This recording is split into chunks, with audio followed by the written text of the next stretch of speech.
Мэдээ эхэлж байна. Элэг бутан Монгол хөтөлбөрийн хүрээнд хепатитын В-ц вирус илрүүлэх шинжилгээ нийслэлийн 9 дүүрэгт маргааш эхэлнэ. Шинжилгээнд Улаанбаатар хотод оршин сууж байгаа 40-65 насны иргэдийг хамруулж үн төлбөргүй онцлох юм а. Монгол Улсын засгийн газрын 2017 оны 112 дугаар тогтоолоор элэг бүтэн Монгол үндэсний хөтөлбөр батлагдсан. Хөтөлбөрийн хүрээнд даатгуулагчид хепатитын В-ц вирусын илрүүлэг шинжилгээнд хамруулж зардлыг даатгалын сангаас гаргах журам батлагдсан. Энэ хүрээнд илрүүлэг шинжилгээг хийх эмч мэргэжилтнүүдийг бэлтгэж, тоног төхөөрөмж багаж хэрэгсэл, шинжилгээний материалын бэлэн байдлыг хангах, өрхийн эрүүл мэндийн төв дээр хороо хэсгээр нь эмх замбраатын хүлээгдэл чирэгдэлгүй шинжилгээнд хамруулах зэрэг олон төрлийн бэлтгэл ажлыг нийслэлийн эрүүл мэндийн газраас зохион байгуулсан байна. Нийслэлд оршин сууж байгаа 40-65 насны иргэдийг хепатитын В-ц вирусын илрүүлэг шинжилгээнд хамруулах ажил энэ сарын 15-ны өдөр буюу маргааш нийслэлийн 9 дүүрэгт нэгэн зэрэг хэрэгжиж эхэлнэ. За илрүүлэг шинжилгээ 2017 оны 9 дугаар сарын 25-ны өдөр хүртэл явагдах юм. Иймд хепатитын В-ц вирусын илрүүлэг шинжилгээнд хамрагдах хүсэлтэй 40-65 насны иргэд эрүүл мэндийн даатгалын 2016-2017 оны шимтгэлийг бүрэн төлсөн байх шаардлагатай гэдгийг нийслэлийн эрүүл мэндийн газраас анхааруулж байна. Иргэдийн зорчих ая тухайг хангах зорилгоор нийслэл доторх зам засрын ажлыг эхлүүлжээ. Урсгал засрын ажил бүрэн дууссныг албаныхан мэдээлж байна. Нийслэлийн авто замын сангийн хөрөнгө оруулалтаар 2017 онд нийслэлийн гол болон туслах гудамжны замуудад хүчилтийн хөндлөн болон дагуу хагаргалын засварын ажил хийж дуусгажээ. За мөн 25,000 ам.м нөхөн эвдрэлийн урсгал засварын ажил хийхээс 22,750 ам.м засварын ажлыг 90% таа гүйцэтгэсэн байна. Өнөөдрийн байдлаар их сургуулийн гудамж, үндсэн хуулийн гудамжны засварын ажил хийгдэж байна. За мөн инх тайвны өргөнчлөөнд дугуй мөрний ховлын засварын ажлыг хийжээ. Авто замын 1-р игнийгээр байнга хүнд даацын твэр эрсэл зорчсны улмаас дугуй мөрний ховл үүссэн байна. За 4 м өргөнтэй 4-5 см асфальттай ховлыг тэгшлэн засах ажлыг гүйцэтгэжээ. Замын ховлыг зорж асфальт хүчилт хийсэн байна.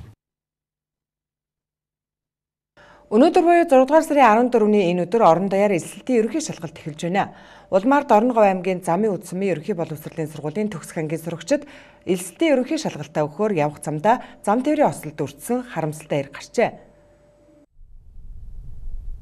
За тодорхойлбол осол өчигдөр оройн 00 цагийн орчимд болжээ. Шалгалтаа өгөхөөр хүүхдүүд аймгийн төв болох Дорноговь аймгийг зорж явсан байна. За тэд замын үдсмээс замын унаанд сууж яваад осолдсон байна. Ослын улмаас автомашины жолооч болон зорчиж явсан 3 сурагч амь насаа алдсан гэх мэдээлэл байна. За түншлэн уг машин зорчиж явсан 2 сурагчийн биеийн байдал тааруу аймгийн нэгдсэн эмнэлэгт төвлөрөн эмчилүүлж байгаа юм.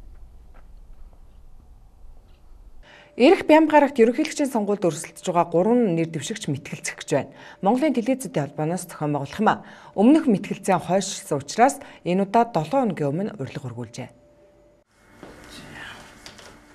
Өнгөрсөн мэтгэлзэн цаг тулсан дээр нь уулзалтууд товлогдсон учраас намууд ойлголцолд хүрч чадаагүй юм а. Харин 3 мэтгэлзээний эхнийхийг энэ 7 хоногийн Бямбарагт хийхээр төлөвлөсөн өмнөхтэй адил Монголын телевизүүдийн холбооны гишүүн 14 сувгаар шууд дамжуулах юм а. Мэтгэлзээний талбар соёлын төвөргөө байхаар сонгожээ. Өмнөх мэтгэлзээний урилгыг нэр дэвшигчид цаг тулж авсан гэдэг асуудал үүссэн. Тийм учраас Монголын телевизүүдийн холбоо урилгаа намуудын байранд албан ёсоор хөргүүллээ. Энэ мэтгэлцээнийг илүү дэмжиж байгаа манай намаас нэр дэвшиж байгаа Мегон би инх бол дарагч гэсэн мэтгэлцэж олон нийтэд бас өөрийнхөө бодлогыг танилцуулах тал дээр бол дуртай байгаа. Одоо 3 саяулаа. За 2 сая сонгож 2 саяулаа энэ мэтгэлцээнийг харах үзэх энэ боломж нь бол бүрднэ. Яг хөө бид орон нутгаар тойрч ажиллаж байна. Богино хугацаанд аймаг болгонд дүүрэг болгонд хүрэхийн төлөө хичээж ажиллаж байгаа. Гэхдээ энэ ажлынхаа завсраар цагаа тохироод энэ мэтгэлцээнийг зохион байгуулах нь биднээс хувьд чухлаа гэж ингэж бол үзэж байгаа. Тэр одоо урлаг уран сайхны нэвтрүүлэгч юм бол хүмүүс хуурдах цаг өнгөрсөн. Тийм учраас өөртөө гарч ирж ард олон нийтийнхээ мэтгэлц гэж бид нар уриалж байгаа. Бидний байр суурь бол одоо сонгуул ихснээс хойш өөрчлөгдөөгүй. Мэтгэлзэн дээр 3 нэр дэвшигч маань үнэхээр одоо өөрсдийгөө харуулж чадаад нэг бол үнэхээр том алдаа гаргаад явах нь бол цэвэр одоо тэр хувь хүмүүсийн асуудлаа. Тэгээд тэн дээр гарцсан багт бол одоо сонгуулийн кампанид ажил муу явлаа, сайн явлаа гэж дараа нь бас хэлэх үнсгүй гэдэг юм уу, үнслэхгүй болно шүү дээ. Тийм учраас мэтгэлцэн гэдэг юмар л хүмүүсээ таньж гаргамаар байна. Мэтгэлзэн Бямгарагийн 20 цагаас 22 цагийн хооронд явагдах юм. Мөн 3 нэр дэвшигчээс асуулт асуух боломж иргэдэд нээлттэй байгаа. Бямгарагийн 17 цаг хүртэл иргэдээс асуулт хүлээн авах шугам нээлттэй байх юм.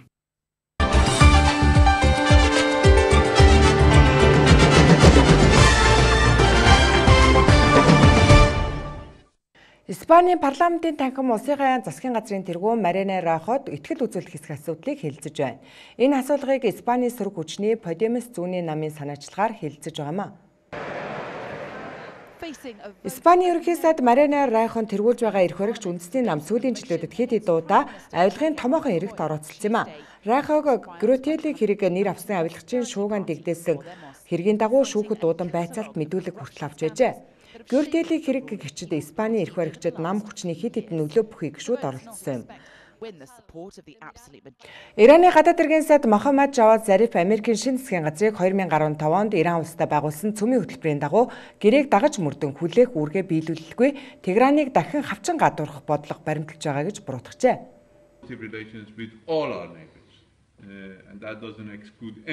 Ираны гадаад иргэн сайд энэ талаар Осло хотын Норвегийн гадаад иргэн сайд Борге Брендитэй уулзах үеэрээ мэдгэжээ.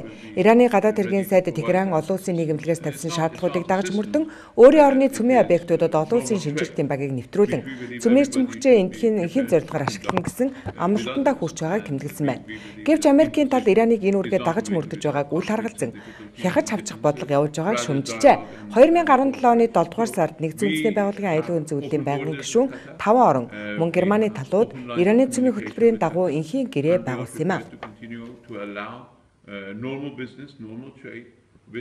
Иракийн хойд хэсэг Туркийн агаарын хүчин Курдистаны ажилчдын намын байрлалууд руу агаарын цохилт дайралт өгчээ.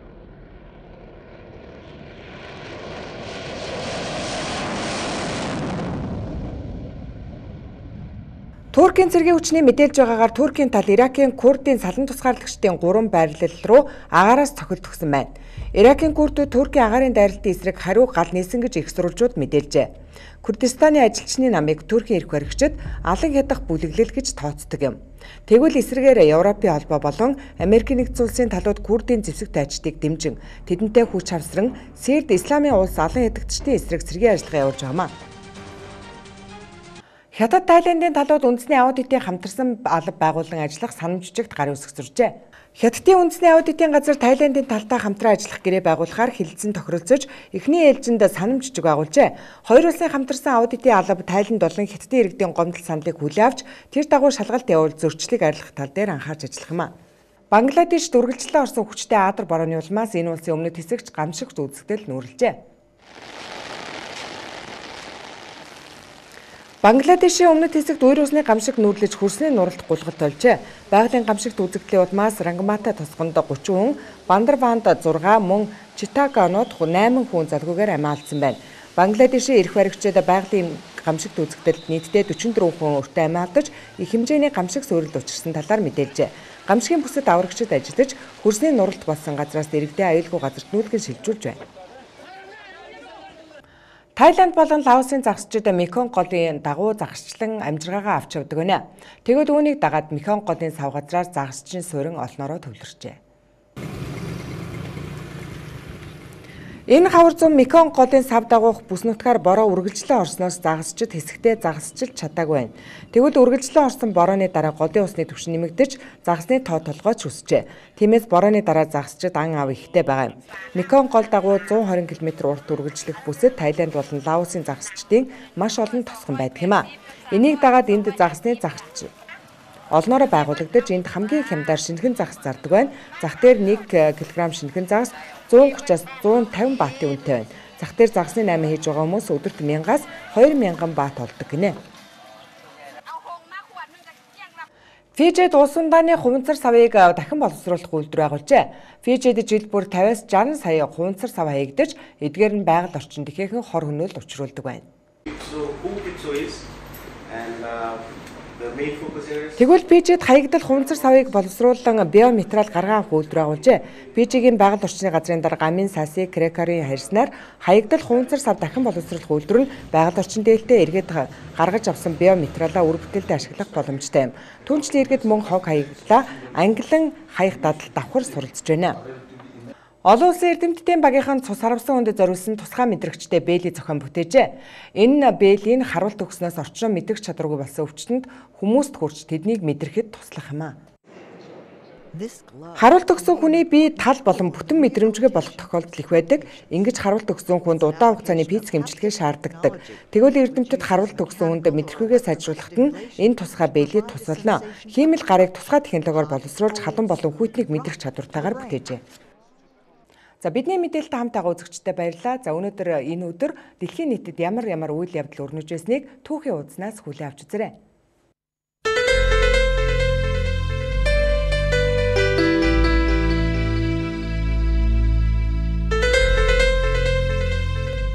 Жил бүрийн 6 дугаар сарын 14-ний өдрийг олон улсын цусны донорын өдөр болгон тэмдэглэдэг байна. 1864 оны энэ өдөр Германы нэртэй сэтгэл зүйч, мэдрэлийн эмч Alois Alzheimer мэндэлжээ. Одоогоос 281 жилийн өмнө 1736 оны энэ өдөр Францын нэртэй физикч, цагийн инженер Шарль Огюстен Куломб мэндэлжээ. Тэрээр 1785 онд электростатикийн үндсэн онолыг боловсруулан энэ онол Куломбны хууль нэрээр физикийн шинжлэх ухаанд өнөөдөр ч хэрэглэгддэг юм а. Латин Америкийн нэртэй хувьсгалч Ардын Баатар 20 дугаар зууны цуутай тэмцэгч Эрнест Че Гевара 1928 оны энэ өдөр мэндэлжээ. 1841 оны энэ өдөр Канадын Онтарио мужийн Кингстон хотод энэ улсын анхны парламент хуралдаанаа хийж байжээ. 1919 оны энэ өдөр Английн нисэгч Джон Уильям Элкок Артур Браунаар Викерс нэртэй онгоцоор хамгийн анх Атлантын далайг замдаа нэгч буулт хийлгүүгээр туулсан байна. 1940 оны 6 дугаар сарын 14-ний өдөр Генрих Гиммлерийн тушаалаар байгуулсан нацистын Освенцим хорих лагерт Польшийн анхны хоригдлуудыг авчран хорж байжээ. Америкт 1942 оны энэ өдөр Walt Disney Bambi хүүхэлдэйн кино анх дэлгэцнээ гарчээ. 1944 оны энэ өдөр Америкийн B-29 бөмбөгдөгч онгоцнууд Японы газар нутаг руу дайралт хийж эхэлжээ. Крис Зикерсон гэх хүн 1970 оны энэ өдөр Мистер Америкад бэлдэржүүлэх урлагийн тэмцээнд ялж энэхүү тэмцээний ялагч болсон анхны хар арьсд хүн болжээ. Америкийн хөгжмийн зохиолч Хенри Манчини 1994 оны энэ өдөр хорвоогийн мөнх усыг үзүүлжээ. Тэрээр өөрийн уран бүтээлээрээ 4 удаа Оскарын шагнал хүртэж, Грэмми хөгжмийн наадмын шагналыг 20 удаа хүртсэн юм а. Оросын нэртэй кино найруулагч Александр Сакуров 1951 оны энэ өдөр мэндэлжээ.